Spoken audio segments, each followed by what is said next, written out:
Assalamualaikum warahmatullahi wabarakatuh. Halo semuanya, kembali lagi dengan saya Umi Humaira. Sekarang kita telah memasuki bab 23 yaitu DNS dengan master slave dan slave server. Jadi di video kali ini kita akan mempelajari 5 materi.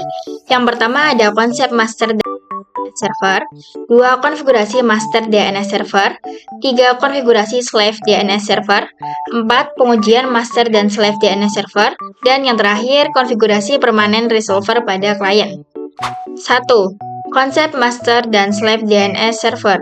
Oke, jika kalian ingat pada video sebelumnya itu kita sempat melakukan konfigurasi pada Debian server, yang mana Debian server ini dijadikan sebagai local DNS server. Jadi di sini dia sifatnya sebagai DNS yang aktif, dan jika kalian ingat juga sebelumnya kita telah mendefinisikan type master pada Debian servernya. Di sini kita bisa lihat pada Debian servernya. Kemudian saya masuk pada cd/etc/bind. Lalu kita coba cek pada chat name.conf.local. Di sini kalian bisa lihat bahwasannya type master ini berarti bahwa Debian server adalah sifatnya master ataupun aktif. Jadi di sini terdapat dua sifat. Yang pertama adalah master dan yang kedua adalah slave. Nah, pada bab kali ini kita akan membuat server Ubuntu sebagai server yang memiliki sifat slave atau backup. Jadi nanti jika master ini mati, maka akan terdapat slave yang akan bersedia untuk menggantikan posisi master sebagai local DNS servernya. 2. Konfigurasi master DNS server. Jadi, walaupun pada video sebelumnya kita sudah melakukan konfigurasi pada master slave ini, kita harus tetap melakukan konfigurasi lagi jika kita ingin melakukan pembuatan backup server ataupun slave servernya. Jadi di video kali ini kita akan membuat Debian server akan melempar posisinya ke Ubuntu server ketika Debian server ini mati. Oke, langsung saja di sini pada Debian servernya saya akan ketikkan nano-name.conf.local. Di sini kita bisa lihat bahwasannya kita telah mendefinisikan type master pada domain umi.com. Sekarang kita akan melakukan transfer file ke backup server. Di sini kita bisa enter di bawahnya file, lalu kita tap dan ketikkan allow strip transfer, kemudian spasi kurung kurawal buka, lalu spasi masukkan IP dari Ubuntu servernya yaitu 10.10.10.3, kemudian titik koma, lalu kurung kurawal tutup dan titik koma. Jika kalian ingat 10.10.10.3 ini merupakan IP dari Ubuntu servernya ya. Kemudian kita bisa konfigurasikan lagi reverse zone-nya sama seperti tadi. Kita ketikkan allow strip transfer, kemudian IP-nya yaitu 10.10.10.3, titik koma, kemudian kita save. Selanjutnya kita bisa cek konfigurasinya dengan name strip check conf. Oke, di sini tidak terdapat error ya. Sekarang kita akan mengganti serial number-nya pada db.umi. Kita nano db.umi. Untuk serial number-nya di sini saya ganti menjadi 6. Kemudian kita akan melakukan konfigurasi NS tambahan. Di sini kita enter, lalu ketikkan add, lalu tab in, lalu tab lagi NS. Tab lagi kita ketikkan ns2.nama domain. Di sini saya ketikkan umi.com. Kemudian kita definisikan bahwa ns2 ini adalah Ubuntu server. Jadi kita bisa ketikkan ns2 tab in, tab A, lalu tab IP-nya yaitu 10.10.10.3. Nah, jika sudah kalian bisa save.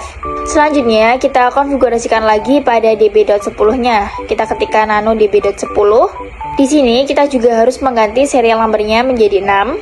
Lalu di sini saya juga akan membuat konfigurasi baru yang akan mendefinisikan bahwa IP 10.10.10.3 itu adalah pointer ataupun IP address dari ns2.umi.com. Di sini langsung saja kita tambahkan pada baris ketiga, kita ketikkan 3, yang mana 3 itu merupakan akhiran dari IP address untuk servernya. Lalu kita tab in, tab ptr, dan ns2.umi.com. Jika sudah, kita save saja. Kemudian kita bisa cek apakah ada konfigurasi yang salah atau tidak. Kita ketikkan name strip check zone umi.com spasi db.umi. Oke, jadi di sini tidak terdapat error ya, atau kita sudah berhasil. Kemudian kita cek lagi pada zone-nya. Di sini kita bisa ketikkan name strip check zone 10.10.10.in strip addr spasi db.10. Oke, di sini juga sudah berhasil ya. Selanjutnya kita bisa restart dengan sistem CTL restart pin 9. 3. Konfigurasi slave DNS server. Oke, sekarang kita akan mengkonfigurasi slave pada Ubuntu servernya. Langsung saja di sini kita bisa install bind 9-nya terlebih dahulu. Di sini untuk menginstalnya kita bisa ketikkan komen apt install bind 9. Ini kita tunggu saja. Jika sudah, di sini kita bisa masuk ke cd/etc/bind. Lalu kita ls. Maka di sini terdapat template atau file konfigurasi yang bisa kita gunakan. Di sini kita bisa langsung saja masuk ke nano name.conf.local. Di sini kita bisa ketikkan zone tanda petik nama domain yaitu misal umi.com, kemudian kurung kurawal buka. Lalu kita enter dan tab. Kemudian di sini kita ketikkan type slave titik koma. Kita enter lalu tab lagi. Di sini kita ingin meletakkan file forwarding zone-nya. Di sini saya akan ketikkan file tanda petik db.umi, kemudian titik koma.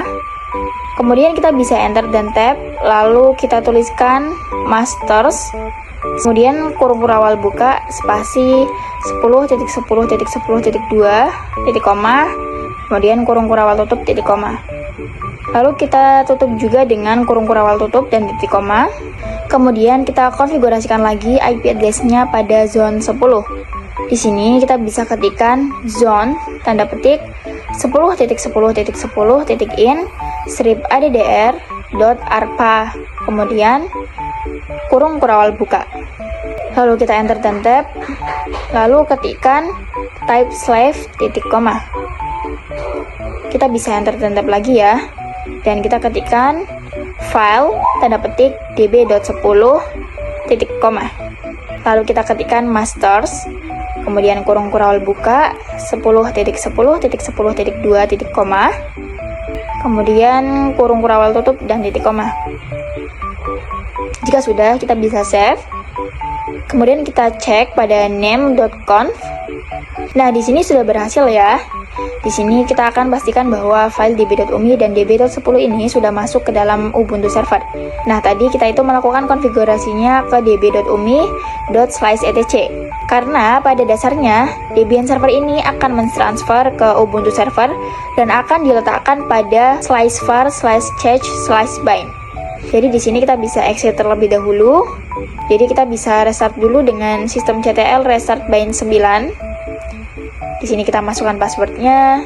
Nah, di sini kalian itu tidak perlu khawatir ya, karena ini terdapat merah-merahnya. Kemudian kalian bisa tuliskan lagi perintah ls/var/chach/bind. Dan di sini file db.umi dan db.10-nya sudah ada. 4. Pengujian master dan slave DNS server. Oke, kali ini kita akan menguji apakah Debian server ini berhasil menjadi master dan Ubuntu server sebagai slave-nya. Di sini saya akan melakukan pada Ubuntu client. Kita bisa konfigurasikan resolver terlebih dahulu ya. Jadi kita bisa ketikkan sudo nano/etc/resolve.conf. Di sini untuk name servernya kita baru memasukkan milik Debian server. Jika kalian ingat, kita pernah mengkonfigurasi name server 888 dengan nama server 88.4.4. Jadi, name server 88 ini adalah konfigurasi master servernya. Sedangkan name server 88.44 itu adalah slave servernya. Untuk itu, langsung saja kita konfigurasikan IP slave servernya. Di sini kita ketikkan name server 10.10.10.3. Jika sudah, kita bisa save. Nah, sekarang kita akan melakukan dig pada domain. Kita ketikkan dig.umi.com. Maka di sini kita bisa lihat bahwa terdapat dua DNS server. Yang pertama adalah 10.10.10.2 dan yang kedua adalah 10.10.10.3. Lalu di sini umi.com adalah sebagai web servernya, dan untuk umi.com web servernya adalah 10.10.10.4. Kemudian untuk mengetahui yang mana yang master dan yang mana yang slave, itu kita bisa ketahui dari server yang aktif. Di sini kalian bisa lihat bahwa yang aktif adalah server 10.10.10.2. Lalu bagaimana agar 10.10.10.3 ini aktif? Jadi di sini kita bisa power off atau save dulu server Debian-nya. Di sini saya save saja. Kemudian kalian cek lagi pada dig domain. Kita ketikkan digumi.com. Nah, di sini server 3-nya ini sudah aktif ya. Yang mana server 3 ini menggantikan server 2-nya. 5. Konfigurasi permanen resolver pada klien. Jika kalian ketahui, ketika Ubuntu client ini mati, maka otomatis konfigurasi resolvernya itu akan kembali ke default. Di sini saya akan masuk ke dalam sudo nano/etc/resolve.conf. Nah, di sini terdapat konfigurasi resolver yang kita lakukan sebelumnya. Ini kita exit. Di sini saya akan cek IP address-nya. Bisa kalian lihat bahwa 172.16.1.24-nya adalah IP address yang saya dapatkan dari DHCP server. Begitu juga dengan DNS server yang bisa kita dapatkan melalui Debian router ini. Nah, defaultnya DNS server yang kita terima itu adalah kosong ataupun 888. Jadi 888 itu diterima oleh DNS server oleh klien dari DHCP server. Yang memberikan DNS server adalah 888. Jika kita ingin Ubuntu client ini memiliki server yang tetap, maka kita bisa lakukan pada konfigurasi DHCP-nya. Tapi di sini saya akan coba masuk ke settings. Lalu di sini saya akan disable enable. Lalu kita lihat pada konfigurasi resolver, kita ketikkan sudo nano/etc/resolve.conf. Maka di sini name servernya akan kembali ke default awal. Selanjutnya pada router Debian, di sini saya akan masuk pada nano/etc/dhcp/dhcpd.conf. Lalu kita scroll ke bawah. Di sini pada bagian options, domain umi.com, ini kita bisa ganti menjadi IP DNS server yang kita inginkan, yaitu 10.10.10.2 dan 10.10.10.3. Yang nantinya Ubuntu client akan menerima kedua server ini sebagai DNS server atau resolvernya. Di sini kita bisa save, kemudian kita restart DHCP-nya dengan sistem ctl restart isc-dhcp-server. Kemudian pada Ubuntu client kita akan melakukan request IP address ulang. Di sini kita bisa ke settings, lalu kita disable dan enable. Kemudian kalian bisa klik tanda gear ini. Di sini kalian bisa lihat IP DNS servernya sudah berubah menjadi 10.10.10.2 dan 10.10.10.3 ya.